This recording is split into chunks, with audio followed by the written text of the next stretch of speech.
If a second stimulus package was approved tomorrow, are you ready to get all the money?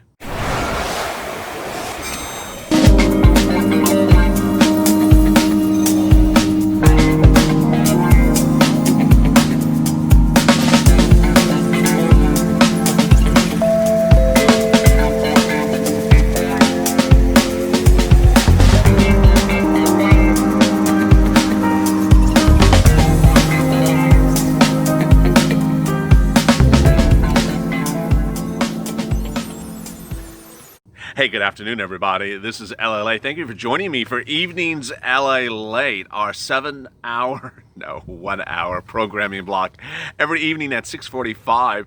2 shows, 30 minutes in length. This video and then EIDL coming up later after this. This one's about the check, answering your questions throughout the day, especially if you're on SSDI, SSI, Social Security, and Railroad Benefits. I'll be answering your questions from earlier today on mornings LALATE at 8:30 Pacific Standard Time, and your afternoons LALATE questions I've been watching all day long, answering a couple of them. Let me get right to it. And I want to go over something that I don't think anyone has done, so I've not done it, I haven't seen it anywhere, is are you ready to receive the money, and do you know what type of money you're supposed to receive if the second stimulus package was approved tomorrow? It's very important because I'm seeing some of the comments and a lot of people are a little confused. I'll give you a right example right off the bat. Someone said, I've been working during the pandemic, so I haven't gotten that $600 a week, and I'm not going to get the $1,200. This is horrible. No, that's totally incorrect. So let me go over what you're eligible for and when you're getting it and how it would work if the second stimulus package was approved tomorrow. I'll explain to you what's going to happen. Okay, for example, first, the check.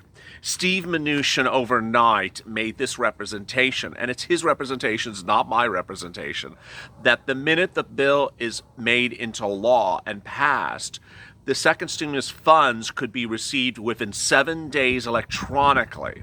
Now, I want to make that very clear. From the moment the bill becomes law, the funds could be received electronically. So there's 2 things. First, the bill has to become law, and second, it's electronic means. Someone said, LALATE, you said we're getting the money next week. I didn't say you're getting the money next week. I told you what Steve said about electronic delivery.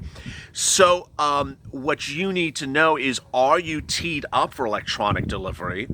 And if you are, great. This is you. You get the fast delivery of the money, and potentially anyone that's in your cluster, which I'm going to get to there's no other word for it, cluster. I'm going to get to that cluster in a second. First of all, they would have the ability to send it to you electronically if you receive your SSDI, SSI, Social Security, Railroad Benefits, or Veterans Benefits electronically already, either by debit card or by direct deposit, or you got your first stimulus check by direct deposit, or you receive your first stimulus check by debit card, or you communicate with the IRS on a regular basis for paying taxes or receiving IRS refunds when you do your taxes by virtue of providing them a account number. Or during the first stimulus check round, there was that time in which you could provide an account number and they would route you the money into that account. Someone had a really great question. Here we go. Someone had a really good question about this just about an hour ago in the comments to Afternoons LALATE. He said, LALATE, what happens if I gave my account information for the first stimulus check to send it electronically? Do I have to do it again, or would they use that information? No, you don't have to do it again. So that's a great news. They have the information. They'll do it that way. They'll send it the same way to you. Now, to new viewers or to new people who want to use that system, I don't know.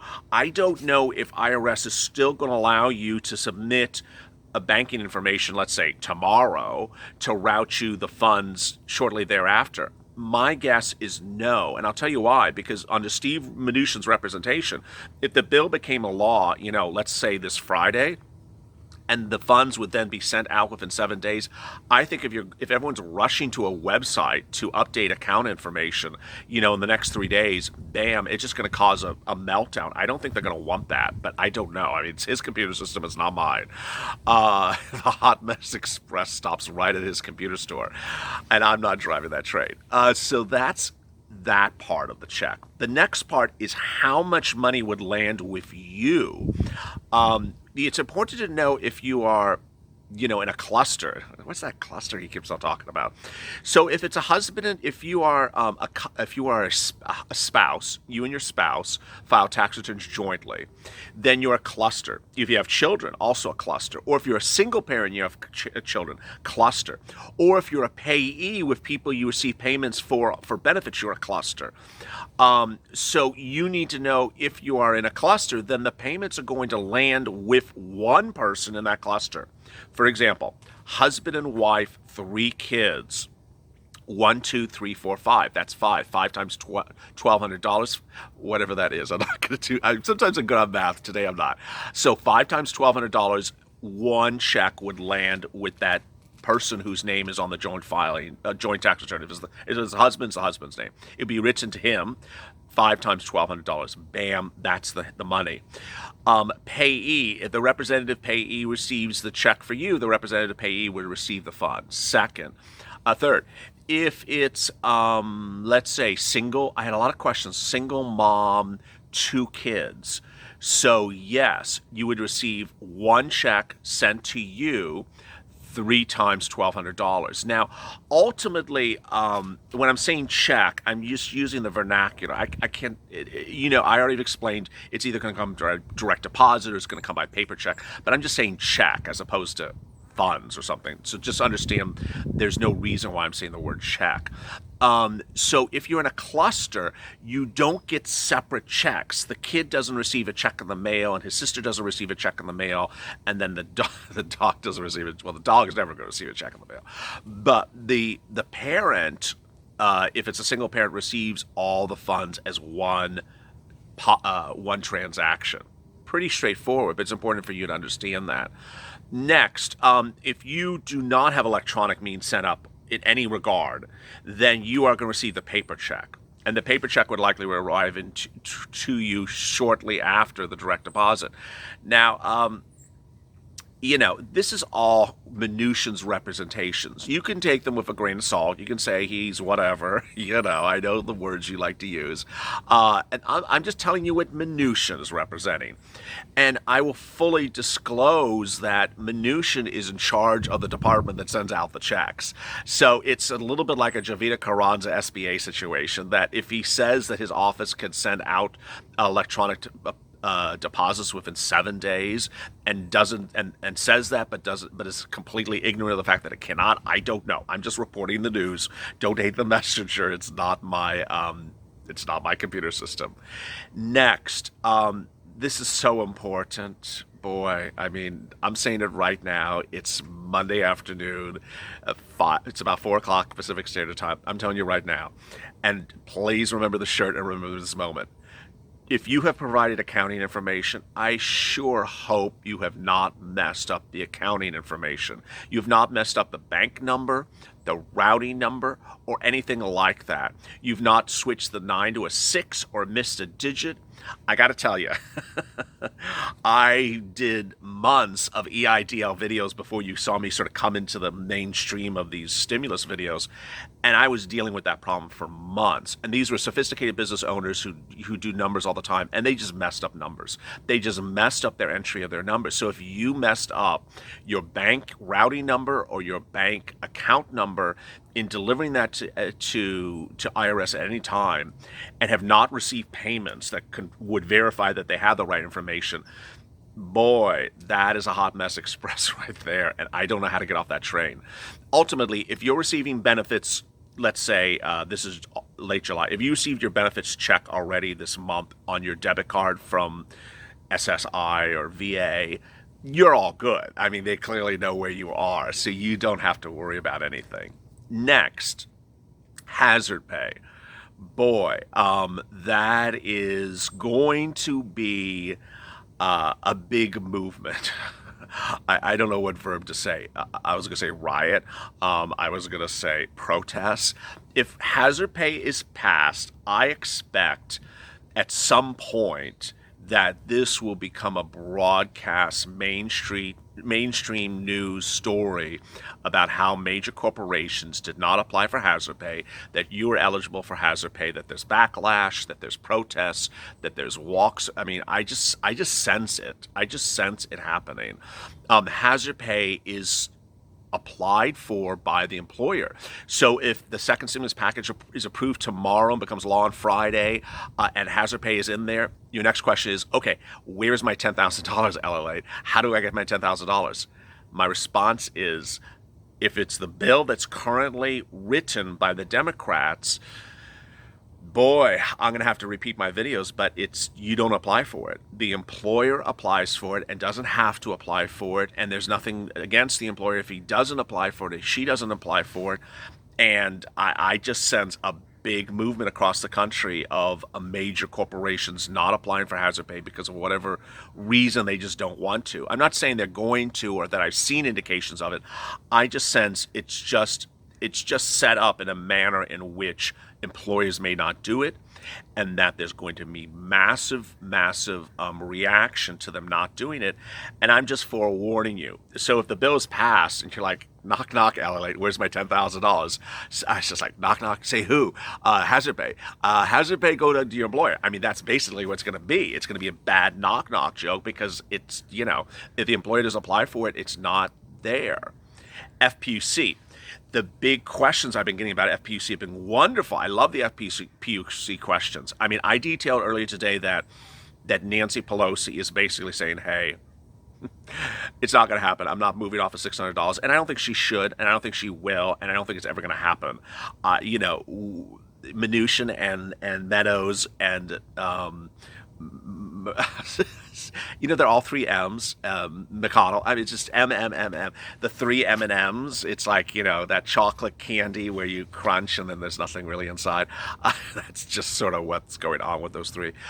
Their claim of 200 and 100 and 400, it's never going to happen. But when Nancy gets her way for the American public, and it's approved, you're going to say to me, okay, LA, where is my $600? How do I get my $600? What's going to happen with my past weeks? One viewer said, thank you for answering my question about retroactive benefits. The answer is I just don't know the answer. As we sit here right today, you have either lost 1 week so far or 2 weeks so far of $600 of benefits. What I ask you to do is do the following. 1, keep track of how many weeks you're missing $600 of benefits this week, last week, and next week, because it's going to happen. I don't know because every state is different. So you may have already lost 2 weeks. You may have only lost 1 week so far. You need to keep track of it because ultimately that's going to be your issue is where is that missing week or weeks, and you need to know, only you know how many weeks are missing, or other people in your state. I can't keep track of 50 states. Next, and I explained this in the FPUC video, it's so important, and it was the advice of one of the viewers of this channel, Azavi, which is a great advice. Certify for benefits each week if you're impacted by COVID-19. Go into your state's unemployment website, where if you're on UI or PUA, and certify for benefits last week, this week, next week. Do not stop certifying for benefits, because when FPUC is passed, if it's retroactive, you have already have teed it up for you to get the $600. Why is this so important? Let me give you an example. Let's say you don't certify for let's say last week is available to certify for now, and you're just not doing it because you heard about FPUC and you're pissed and whatever. Let's say FPUC and let's say the second stimulus package is approved Friday and becomes law on Monday, and they now indicate that all states are going to ramp up and send the FPUC overnight. Okay. Well, you haven't certified for that week. You rush to the website and say, oh my God, let me go certify for what benefits. Guess what? A lot of states don't do transactional drops on a daily basis. So for example, let's say you rush and do it next Monday after you hear the bill became law. Well, the state may not send out payments for another week. Or they may send them out always on Monday and you didn't get it in on time. Had you had done it last week when I told you, you would have been in line to get the money. bottom line is go and certify for benefits every week. Don't wait for FPUC to be extended, because if you do, you could be teed up to receive it longer in the future than currently. Next, a lot of viewers are asking, can I get that FPUC? I want that FPUC. Give me some of that FPUC. No, FPUC goes on top of UI and PUA benefits. And that's really what's really quite wonderful about this channel is people are starting to learn what these things are. They go what one is and what one isn't. So you already have to be on UI or PUA benefits to get FPUC. So you can't just sit back and say, I love that $600. Give me some of that $600. Next, a lot of people have asked this question, and I thought it's sort of obvious, but I'll answer it as well. If you're on unemployment benefits, you still get the stimulus check. Everyone gets the stimulus check. There's only 2 people who don't get the stimulus check. You made a buttload of money, as someone said, what's a buttload of money? It's a lot of money. I don't remember the threshold. It's like $98,000 a year, and if it's even over that, then they reduce it, but it's like almost 6 figures. That person won't get a stimulus check or get a reduced stimulus check. Second, you are one of more than 3 dependents on someone else's tax return. What's a dependent? Well, so when a person prepares a tax return, they list dependents on the tax return. 3 daughters, 4 daughters, and the example usually is you're elderly. And so you might be on your son's tax return with your son's kids, and you gotta hope the son doesn't have, well, I mean, everyone loves a lot of grandchildren, but for purposes of stimulus checks, you hope that he did not have that extra child, this month. He held out to next month. So that, because only 3 dependents get stimulus checks under the current program. So everyone gets a stimulus check. The fact that you're on unemployment or not on unemployment, or that you're working or not working, does not mean you're not getting a stimulus check. And I get that question now and then, which is actually quite interesting. Child support, you can see me rolling my eyes. Yeah, child support. I've done it before. I'm going to answer it again. Under the current Democratic proposal for the second stimulus check, they will not take out for child support. Under the Republican proposal for the second stimulus check, they will take out for child support. I do not know which one's going to become law. It's likely it's the Democratic one. I will update you as we get closer. Oh, they can't take out for, if you're in prison, you're not going to get a stimulus check. So my prison viewers who are all of 0, you're not getting a stimulus check. And if you owe back taxes, state or federal, they're not going to take out that for as well. Next, rent assistance and rent eviction moratorium, which is really so important. I mean, I probably should have led with this one. And this one was so critical. I implore you to use the the knowledge and information I'm giving you on this channel to tell all your neighbors the following. The minute that an eviction moratorium is passed as part of the second stimulus law, not the bill, but when it becomes law, if it becomes law let's say, tomorrow, the minute it becomes law, the eviction moratorium is in place. You cannot be evicted. Your neighbor cannot be evicted. You cannot have your home foreclosed upon. You cannot have your apartment building foreclosed upon. Ultimately, we got to see the language of the law, but that's the way it's written. So I need you to understand that, because you need to not just learn it, but also tell all your friends, because the information's not going to get out that fast. It's going to be slow. Finally, EIDL. It's the video that comes right after this, and I just don't usually talk about EIDL for the broad audience on this channel.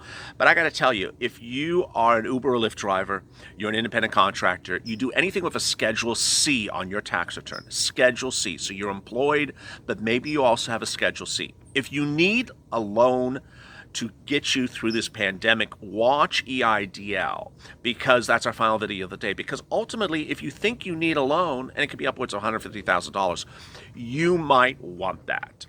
It's an option out there. Some people are now considering that option as a way to ensure that they have liquidity to going forward, that they have enough funds.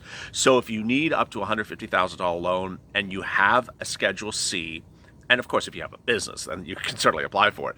But I'm talking about my normal viewers who are just, individuals. If you have anything as a Schedule C on your tax return, you can get an EIDL loan. As always, stay motivated, stay inspired, stay focused, and join me tomorrow morning for Mornings LALATE, which is a big hit this morning, 8:30 Pacific Standard Time. Thank you for subscribing. Overnight, we reached 130,000 subscribers, 130,000, which has never been seen on YouTube. That's in 100 days, exactly. We're asking you one favor. If you've not, subscribe to this channel and help us reach our goal of 150,000 subscribers by next week. 1 week, just 20,000 more subscribers. We're doing about 5,000 to 10,000 a day. So let's see if we can do it. And join me later tonight on EIDL loans. As always, take care and be safe.